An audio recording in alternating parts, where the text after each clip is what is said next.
안녕하세요. 수도전기공업고등학교 전기에너지과 학생 여러분. 이번 시간에는 생산자동화 기능사 19번 과제에 대한 2D 도면을 작성하는 방법을 연습해 보겠습니다. 먼저 3D 부품은 미리 작성해 보았습니다.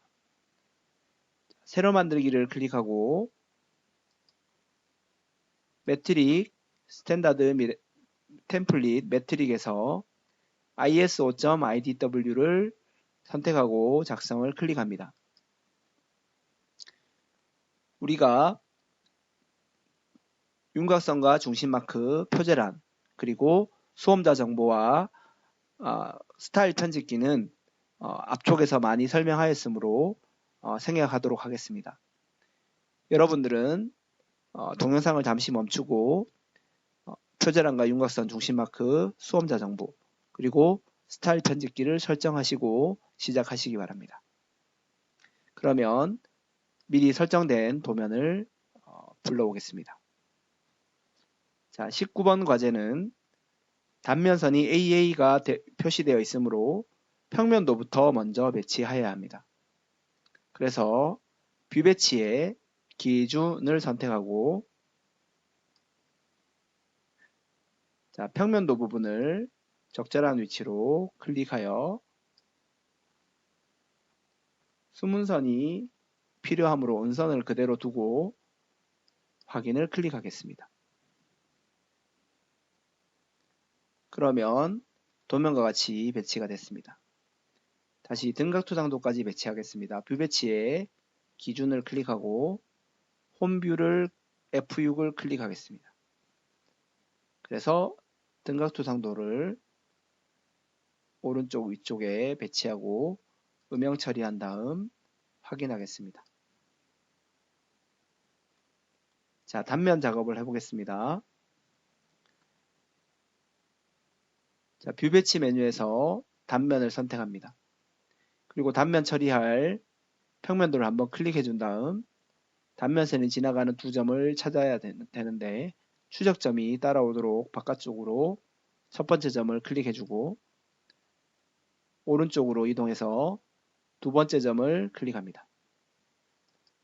그리고 마우스 오른쪽을 클릭한 다음 계속을 선택하고 정면도 방향으로 도면을 이동하여 배치하면 되겠습니다.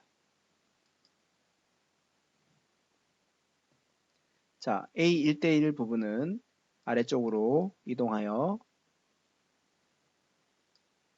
더블 클릭하고 축적은 드래그하여 삭제한 다음 앞쪽에다가 뒤쪽입니다. 뒤쪽에 AA 한글로 단면도라고 입력하면 됩니다.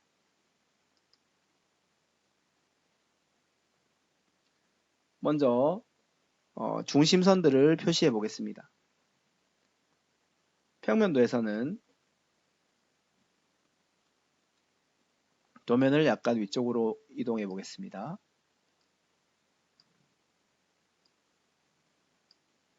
평면도에서는 주석에서 중심 표식을 선택하고 원을 클릭해서 중심을 표시합니다. ESC 클릭해 보면 초록색 점이 너무 크게 잡혀 있으므로 단면선과 겹치는 중심선은 축소시켜 줍니다. 그리고 다시 중심 표식으로 슬롯의 바깥쪽 부분을 클릭해 주고 슬롯의 큰 바깥쪽 부분을 선택하겠습니다. 클릭해 주고 바깥쪽을 클릭해 주겠습니다.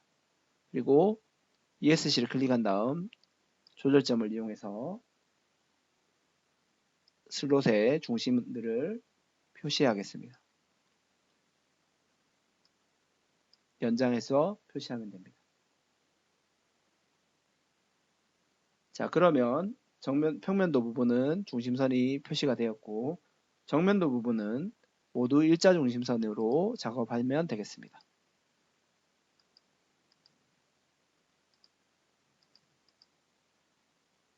그리고 ESC 클릭한 다음 조절점을 위쪽으로 이동시켜서 늘려주면 됩니다.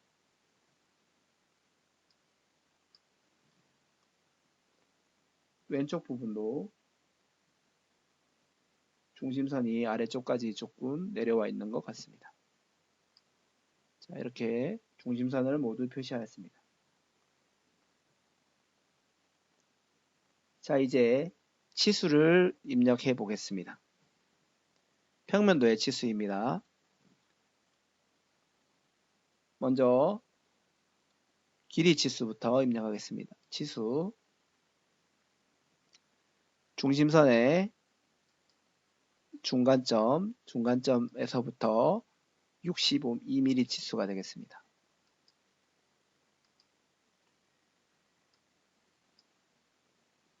절단선이 시작되는 위치는 적절하게 안쪽으로 끝점을 잡고 이동하면 이동할 수 있습니다. 62mm, 그 다음 치수 끝점과 끝점을 이용해서 90mm, 그 다음 끝점과 끝점을 이용해서 14mm, 그 다음 슬롯의 끝점을 이용해서 13mm. 길이 치수들이 입력되었습니다. 그 다음 지름, 반지름 치수들을 입력하겠습니다. 먼저 아래쪽에 보면 치수 이쪽 홀을 클릭하고 R 10mm를 입력합니다. 그리고 확인. 안쪽 홀은 지름이 13으로 입력되어 있으므로 R7을 입력하면 원래 6.5가 되는데 R7을 굳이 입력할 필요가 없으므로 참고치수로 가로 R로 표시된 것입니다. 클릭하고 텍스트에서 치수값 숨기기를 선택해 줍니다. 그리고 가로 R을 입력한 다음 가로를 닫고 확인해 주면 됩니다. 그 다음 ESC를 클릭해보고 R10은 중심으로부터 지시선이 있으므로 치수 위에서 마우스 오른쪽 클릭하고 옵션에서 중심으로부터의 지시선 선택합니다. 그리고 치수 선택하고 홀을 클릭한 다음 R 50으로 입력되지만 클릭한 다음 정밀도 및 공차를 1차 단위에서 소수점 첫째 자리까지 1.1로 변경하고 확인을 클릭합니다. 그러면 R 49.5mm가 입력되는 것이 보여집니다. 잘 보시면 중심선의 위치가 우리가 파이 14원 내 중심과 다른 것을 확인할 수 있습니다. 그 다음 위쪽 치수 반지름 바깥쪽에 10을 입력하고 ESC 클릭한 다음 우클릭하여 옵션에서 중심으로부터의 지시선 선택합니다. 그리고 45도 못따기는 지시선 텍스트를 이용해서 모서리를 클릭해주고 60도 각도로 두 번째 점을 클릭한 다음 마우스 오른쪽 클릭하고 계속을 선택합니다. 그리고 E-C5라고 입력해주고 확인을 클릭하면 됩니다. ESC 클릭한 다음 치수 문자 위에서 우클릭 치수 스타일 편집을 선택합니다. 그리고 착지선 위 전체로 메뉴를 선택해주고 저장 닫기를 클릭합니다. 자, 그러면 평면도의 치수 기입이 모두 완료되었습니다. 이번에는 정면도의 치수 기입을 완성해 보겠습니다. 자, 먼저 치수를 선택하고 길이 치수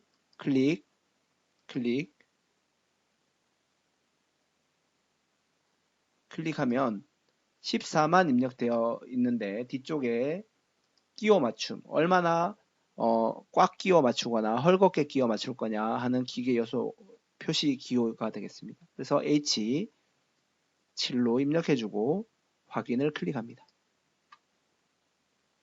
그 다음 두 번째 거리 점까지 거리가 27mm입니다.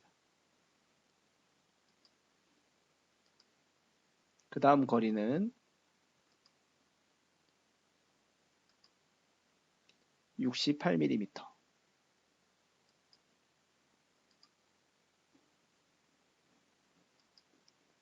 다음 거리는 35mm. 높이가 끝점에서부터 끝점까지 13mm. 아래쪽은 점은 20mm.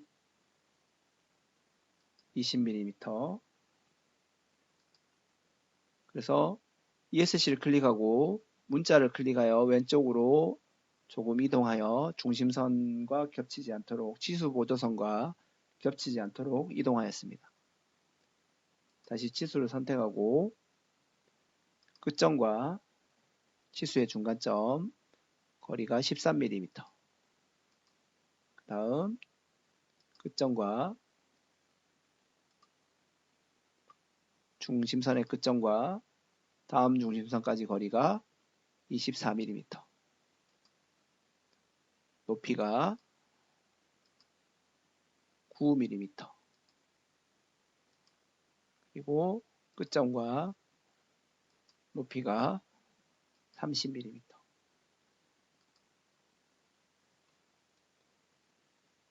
자, 그러면 길이 치수들이 모두 입력된 것 같습니다. 자, 이제는 특별한 우리 기호를 입력해야 되는데, 기호는 주석 메뉴에서 이쪽에 기호들이 모두 들어 있습니다. 곡면을 작업하는 것이 표면 텍스처 기호로 되어 있고, 그 다음 형상 공차 입력할 수 있고, 그 다음 데이텀 식별자 기호, 이 세 가지를 가장 많이 사용하게 됩니다. 먼저 작성하는 방법부터 해보겠습니다. 곡면은 선택하고 내가 곡면을 작성할 위치를 마우스로 클릭해주고 두 번째 점을 클릭하는 것이 아니라 첫 번째 점만 클릭하고 바로 마우스 오른쪽을 클릭해주면 계속이 나타납니다. 그래서 계속을 선택해주고, 자, 앞에 있는 표면 유형을 도면과 동일하게 골라주면 됩니다. 세 가지 중에 하나를 골라주고, 그 다음 앞쪽에 텍스터 문자를 Y면 Y, X면 X 입력해주면 됩니다. 자, 그런데 우리가 도면처럼 위쪽에 텍스처가 표시되지 않는 것이 보여집니다. 자, 이런 경우에는 이 ESC를 클릭하고 표면 거치기 텍스처 아이콘 위에서 마우스 오른쪽을 클릭해 줍니다. 그리고 표면 텍스처 스타일 편집으로 이동합니다.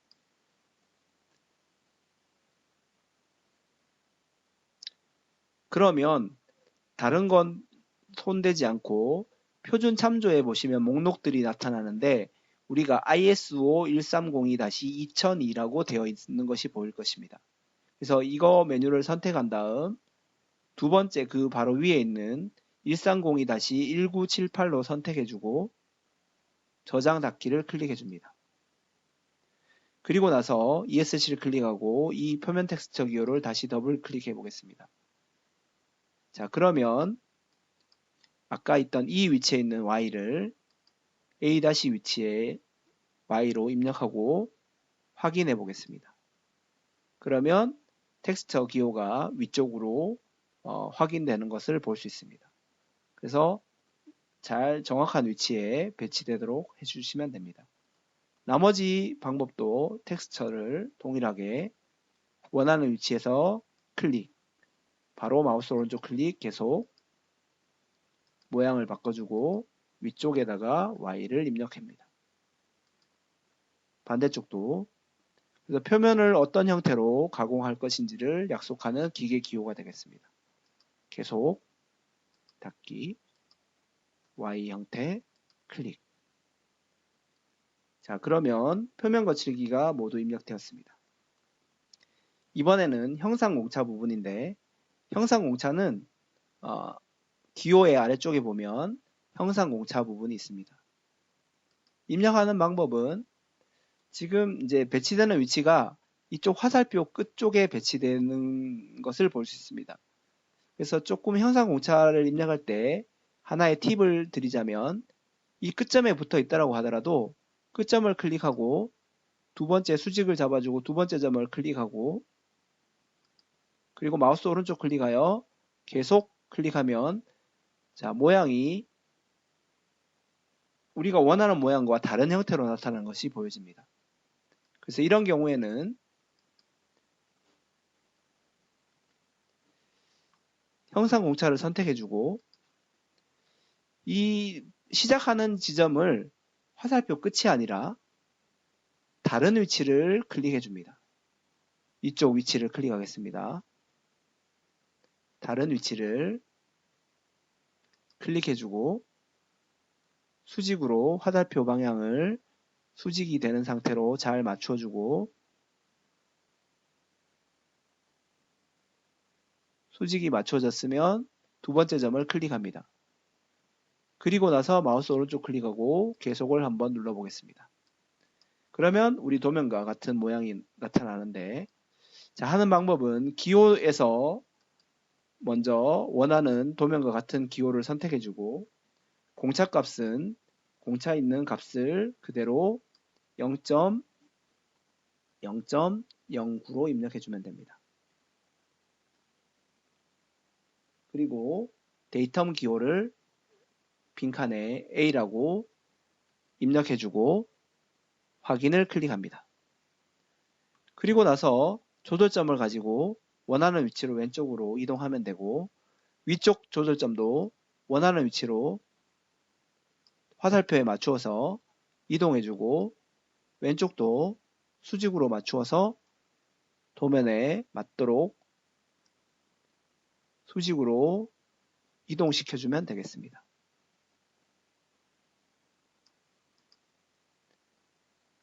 자, 이런 형태로 형상 공차를 입력하면 좀 더 정확하게 입력할 수 있습니다. 데이텀도 마찬가지입니다. 데이텀도 가끔은 문자에 이렇게 화살표 끝에 붙는 경우가 있는데 그런 경우에는 모양이 이상하게 나타나는 경우가 있습니다. 그런 경우에는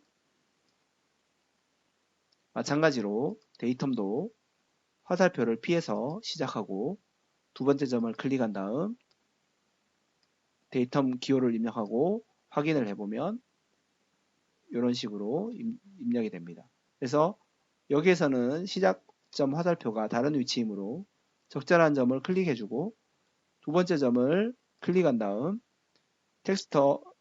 표면 텍스처 문자 A를 입력하고 확인을 클릭해주면 됩니다. ESC를 클릭한 다음 조절점을 이렇게 수직으로 움직일 수 있습니다.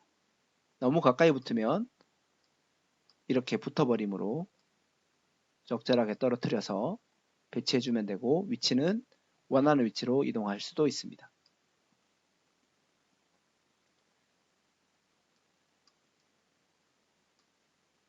자, 그래서 도면 작성이 모두 완료되었고 이제는 주소를 작성하겠습니다.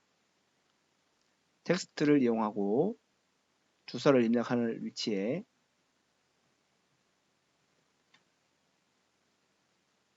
주소 1번 도시되고 지시 없는 라운드 R1로 입력합니다. 주소는 도면에서는 크기를 변경하지 않았지만 크게 이렇게 바꿔줘도 크게 상관은 없습니다. 자, 이상으로 19번 과제에 대한 2D 도면이 작성이 되었습니다. 이제 색상을 마지막으로 설정하겠습니다. 관리에 스타일 편집기로 이동합니다.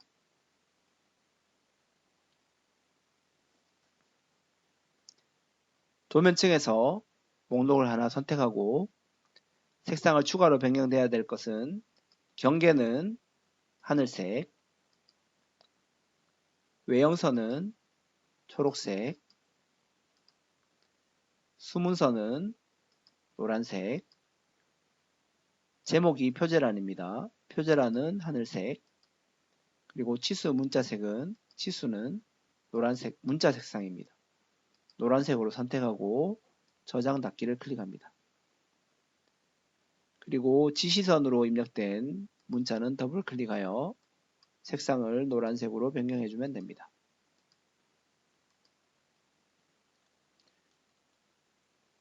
자, 이제 인쇄입니다. 모두 저장이 되었다면 저장 버튼을 클릭하여 비번호로 저장하겠습니다.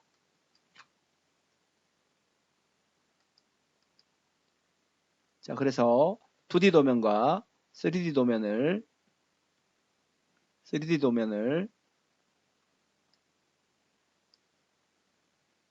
USB에 담아서 감독관 위치로 갑니다.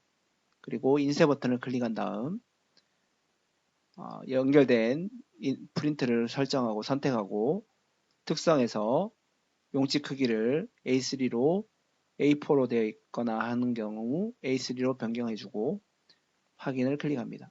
보통 첫 번째 응시자가 출력하고 나면 그 다음부터는 A3로 설정되기 때문에 크게 바꾸지 않아도 상관은 없습니다. 그리고 모든 색상을 검은색으로 출력해야 하므로 검은색으로 체크하시고 모형 1:1이나 보통 최적 맞춤을 선택해주고 미리 보기를 해봅니다. 그리고 이상이 없으면 인쇄를 클릭하여 출력물을 감독관에게 제출하시면 되겠습니다. 이상으로 생산 자동화 기능사 19번 과제에 대한 2D 도면 작성을 연습해 보았습니다. 수고하셨습니다.